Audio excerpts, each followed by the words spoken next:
State news 71 में आप सभी का स्वागत है। हरित कुंभ, स्वच्छ कुंभ, पवित्र महाकुंभ। तो आज इस अभियान के निमित्त एक थाली एक थैला कार्यक्रम शिव मंदिर रसूलपुर में आयोजित किया जा रहा है। श्रीमान ओम प्रकाश जी, भाई दिलीप जी और सभी मातृशक्ति के सहयोग से ये कार्यक्रम यहाँ पर आज आयोजित किया गया। धर्म जागरण की चर्चा की गई और एक सहयोग अच्छा खासा 80 थाली और 80 थैलों का सहयोग रसूलपुर के इन ग्रामीण बंधुओं के जरिए जो है प्रदान किया गया और ये सारा सहयोग महाकुंभ प्रयागराज के लिए जाएगा। तो इस बारे में हम यहाँ पर अभी धर्म जागरण की चर्चा हुई।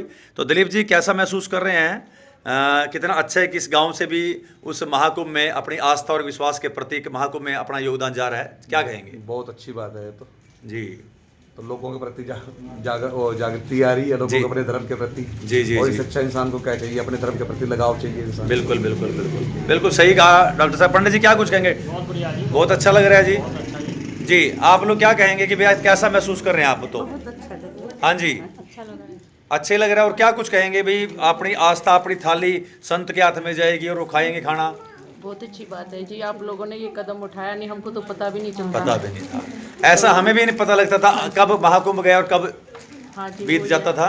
आप लोगों की सबसे पहले तो आपकी अच्छी बात है कि आप लोगों ने इस तरफ सोचा। जी। हम लोग भी फिर तैयार हो गए कि चलो भाई कुंभ है तो हम भी डुबकी लगा लें। वाह जी वाह, बहुत वाह। तो डुबकी लगाते अच्छा लग रहा है जी। हाँ जी, आप बोलो जी, क्या कहेंगे जी? बहुत धर्म के बारे में जानकारी मिल रही है। जी जी जी जी जी, चलिए जी। हाँ जी, आप क्या? अच्छा लगा, पहली बार आएंगे आप यहाँ से? नहीं, हम तो बचपन से आए करा थे जी। कहाँ दिलीप जी हमारे? पहली बार आए, माना तो पहली बार। इतना से करा थे ये ऐसी था ना बात। हाँ जी बहन जी, क्या कहेंगे ये आप? आपके बड़ा योगदान है इसमें। बहुत अच्छा लगा। ला जी, सेवा है तुम्हारी अच्छी। वाह जी, हाँ जी माता जी। हाँ जी गुड़िया, मतलब काफ़ी अच्छा फील हो रहा है क्योंकि हमारी जनरेशन को इस बारे में काफ़ी अवेयरनेस नहीं होती है, बट क्योंकि इस चीज़ से अवेयर हो रहा है तो काफ़ी अच्छा लग रहा है। हाँ जी, आपके बहुत बड़ा योगदान बता रहे हैं कि चर्चा कर रहे थे, आपने बड़ी हिम्मत करी, भागदौड़ करी इस मामले में जी। हाँ जी, बस ये है कि अपने धर्म के प्रति प्रचार करने का मौका मिलता है, हमें थोड़ा दान दून करने का मौका मिलता है, सबको बताने का मौका मिलता है, इसलिए बस अच्छा लगता है। तो देखिए, बड़ा उत्साह का माहौल इस ग्रामीण क्षेत्र में है और ये उत्साह देखते ही बनता है। अभी थालियां लेंगे तो मैं चाहूँगा ओम प्रकाश जी क्या कुछ कहेंगे? मैं बहुत आभारी हूँ अपने गांव की महिलाओं का जिन्होंने इस पुनीत कार्य के लिए मैं बहुत आभारी हूँ अपने गांव की महिलाओं का जिन्होंने इस पुनीत कार्य के लिए बढ़ चढ़ कर योगदान दिया। आपके इस सहयोग का भी मैं धन्यवाद करता हूँ कि यह पुनीत कार्य जो है आपके द्वारा किया गया।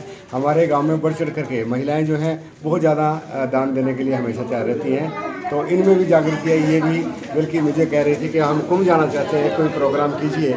बिल्कुल तो बिल्कुल, मैं बहुत आभारी हूँ आपका यहाँ पहुँचने के लिए। चलिए, बहुत धन्यवाद समन जी। बिल्कुल शॉर्ट में आभार निवेदन ही चाहूँगा आपसे जी। घर घर में कुंभ, जन जन में कुंभ, हरित कुंभ, ये जो अभियान चल रहा है पूरे भारतवर्ष में चल रहा है। तो यहाँ पर रसूलपुर के ग्रामीणों ने श्रीमान ओम प्रकाश जी के नेतृत्व में 80 थाली और 80 थैलों का सहयोग किया। मैं हृदय से इनका आभार प्रकट करता हूँ, धन्यवाद प्रकट करता हूँ और चाहूँगा कि ये इसी प्रकार सनातन संस्कृति को आगे बढ़ाने के कार्यक्रम करते रहें और उसमें बढ़ चढ़ कर सहयोग करें। धन्यवाद जी। हम श्री मंगत राम जी, गांव दर गांव ये मुहिम लगातार चलती जा रही है, क्या कहेंगे?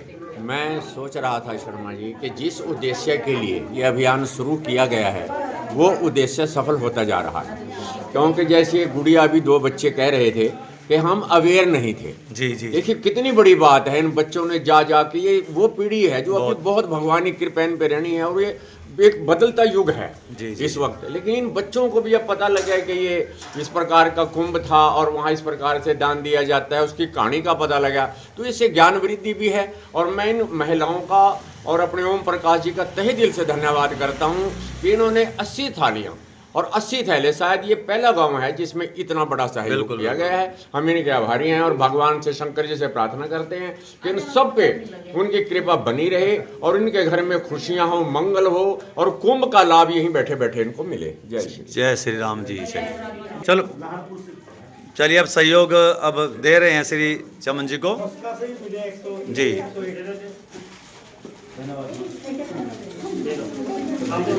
तो ये सभी थालियां महाकुंभ प्रयागराज में पहुंचेंगी।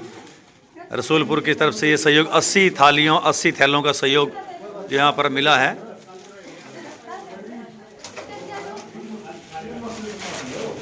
ऑलरेडी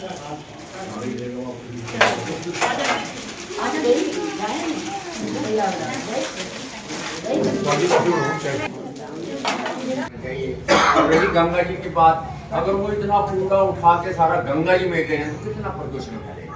एक तरफ तो हम मानते हैं कि वहाँ भगवान का वास है, अमृत वहाँ गिरा था, जब सागर मंथन हुआ था तो उसमें अमृत लेके नारायण जी गए घूमे थे, वो 4 जगह गिरा था, वहीं कुंभ लगता है। 12 वर्ष के बाद ये कुंभ का मेला पड़ता है।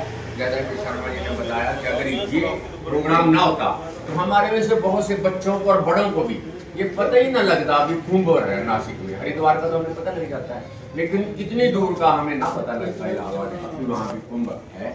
तो इसके कई फायदे। और हमारे तो घरों में एक रिवाज रहा है कि हम तो एक आटे की मुट्ठी देते हैं, कोई बाहर आए, कोई भूखा ना हो, किसी की मदद करनी हो, सर्दियों में लोग कपड़े देते हैं। ये भी संत ऋषियों की मदद है। संत ऋषियों के लिए जाएगा, जो भी जाएगा, केला जाएगा, थाली जाएगी, वो संतों के लिए ही जाएगी। संतों का भी पैसा बचेगा, नहीं तो बेचारे संत ऋषि हैं पता नहीं कहाँ से आएंगे। उनको भी जब एक थाली देंगे तो वो भी जिसकी वो थाली है, जिसका थैला, उसको पुण्य मिलेगा। तो मेरा तो आपसे यही निवेदन है कि उसके कई लाभ हैं। इसमें दान भी है, इसमें कचरा प्रबंधन भी है, इसमें पर्यावरण शुद्ध करने की बात भी है। और हमारे बच्चों को भी जब हम घर में बात करेंगे कि भाई थाली देनी है और एक थैला देनी है, बच्चे पूछेंगे ये कैसा है, तो उनको पता लगेगा कि कुंभ का मेला है। और कहाँ लगता है, और किस तिथि में लगने वाला है, किस तिथि में लगता है, थोड़ा बताने का प्रयास करूँगा। जैसे कि आपको सब जानकारी है, हम सभी को, जब समंदर मंथन हुआ उसे एक तरफ राक्षस लगे हुए, तो समंदर मंथन से हमें अनेक रत्न प्राप्त हुए। माता लक्ष्मी जी भी समंदर मंथन से आई,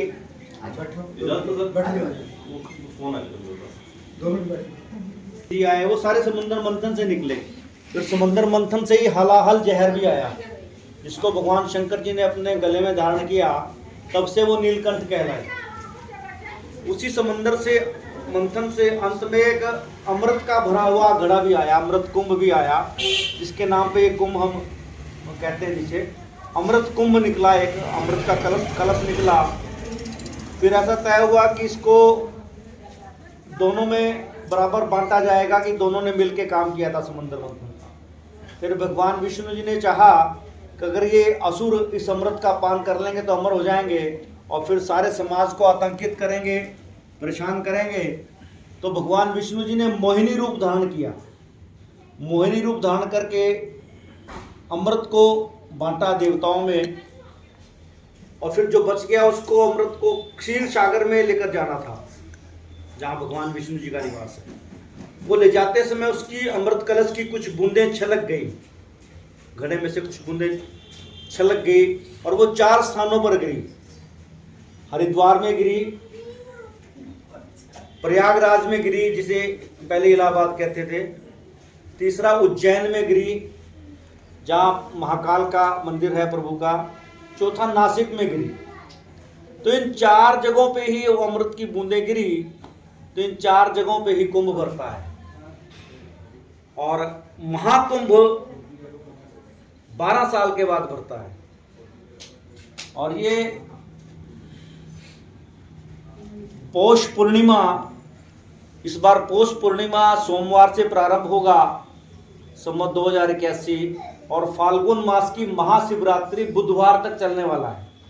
अगर इंग्लिश तिथि में इसको कहेंगे तो 13 जनवरी 2025 से प्रारंभ होकर 26 फरवरी 2025 तक ये चलने वाला है। यानी कुल मिलाकर 45 दिन ये महाकुंभ चलेगा। और इस महाकुंभ में जैसे अभी चर्चा कर रहे थे, कोई भी संत, कोई ऋषि, महर्षि, महामंडलेश्वर, शंकराचार्य, 14 अखाड़ों के जो हमारे सारे संत गण हैं, वो सारे के सारे इस महाकुंभ में पहुंचेंगे। कोई भी ऐसा संत ऋषि नहीं होगा जो अपने आश्रम में रहेगा। इस महाकुंभ में पहुंचेंगे, और केवल स्नान करके मोक्ष प्राप्त करना ही उद्देश्य नहीं है।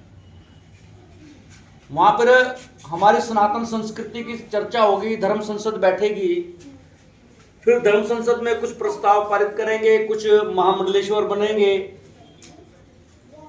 फिर धर्म के लिए, समाज के लिए, सनातन संस्कृति के लिए क्या जरूरी है, सनातन संस्कृति आगे बढ़े उसके लिए क्या जरूरी है, क्या छोड़ा जाए और क्या अपनाया जाए नया, तो ऐसे प्रस्ताव वहां पर पारित होंगे। फिर उसके अनुसार ही देश की दिशा और दशा तय होती है। ये खत्म होता चला गया, हम एक सिर्फ छोटे से क्षेत्र में सिकुड़ते चले गए। अब इस समय जरूरत थी कि लोग, हिंदू धर्म के लोग जागे, और मैं बहुत आभारी हूँ अपनी जो हमारी विश्व हिंदू परिषद है कि उन्होंने लोगों के अंदर जागृति पैदा की। कम से कम आज हम इकट्ठे होकर के अपने धर्म के लिए खड़े होने के लायक हो गए। नहीं तो अब तक तो हम अपने धर्म से ही, हमारे बच्चे जो है अपने धर्म में जाने के लिए शर्माते हैं, बात नहीं करना चाहते, अपनी संस्कृति की बात नहीं करना चाहते, अपने धर्म की बात नहीं करना चाहते। लेकिन अब हमारे सढौरा में तो 4 हमारे साथी बैठे हैं, और भी इनके बहुत से साथी हैं जिन्होंने हिंदू धर्म को दोबारा से, एक बच्चे के अंदर गर्व से कह सकता है कि हाँ मैं हिंदू हूँ। लेकिन कुछ ऐसा भी समय था सढौरा का, तो खासकर इतिहास जब हम पढ़ते हैं वहाँ तो किसी भी हिंदू को अपना जो मृतक व्यक्ति होता है उसको दिलाने का भी अधिकार नहीं है। इतनी ज़्यादा बुरी हालत वहाँ रही है। उसके बावजूद भी अब जो है, मैं यहाँ जब बात की कि कुंभ का मेला लगेगा उसके लिए डोनेशन दिया जाए, तो हमारी बहनें हैं ये एकदम से तैयार हो गई, कहती हैं जी हम जाएंगे, हम बात करेंगे। और देखते देखते उन्होंने 2 दिन के अंदर लगभग 6,500 रुपया इकट्ठा कर दिया। मैं हैरान था कि आपने कैसे किया। कहते जी बस सिर्फ यही कहा कि वहाँ जाना है। कहते जी लो जी जितने मर्जी ले जाओ आप लो। तो उसके बाद फिर बाद में अगले दिन फिर इनको समय मिल गया। वैसे हमारा बुधवार का प्रोग्राम था, फिर वीरवार का हमारा कैंसिल हो गया। फिर कहते हैं शुक्रवार को आएंगे, तो इन्होंने उसमें और इजाफा कर दिया। लगभग 10,000 के आसपास तो हमारे पास आज गाँव से इकट्ठी करी राशि है। उसके अलावा भी हमारे बहनें कुछ लेकर बैठी हैं, ये भी आपको देंगी। तो मैं एक बार अपने गाँव कि लेडीज़ का, जो हमारी महिलाएं हैं, इनका बहुत बहुत आभारी हूँ। इन्होंने हमारे धर्म के लिए आगे बढ़े और बहुत दान दिया, बहुत दान दिया, बढ़ चढ़ करके दान दिया हर काम में। हमारे यहाँ कभी शिव मंदिर का भंडारा हो, शिव मंदिर के लिए कोई काम हो, या कोई धार्मिक पर काम कार्यक्रम हो, तो हमारी जो हमारी बहनें हैं, ये हमारे परिवार हैं, एकदम से आगे बढ़ चढ़ करके आते हैं। तो इन्हीं शब्दों के साथ, क्योंकि सारी बात बता चुके हैं, दोबारा से उस बात को रिपीट करने का लाभ नहीं है, तो मैं अपना गांव वालों का भी सबका एक बार आभारी हूँ, धन्यवाद करता हूँ। और साथियों को भी धन्यवाद करता हूँ जिन्होंने हमारे गांव में इस कार्य के लिए हमें चुना। धन्यवाद साथियों।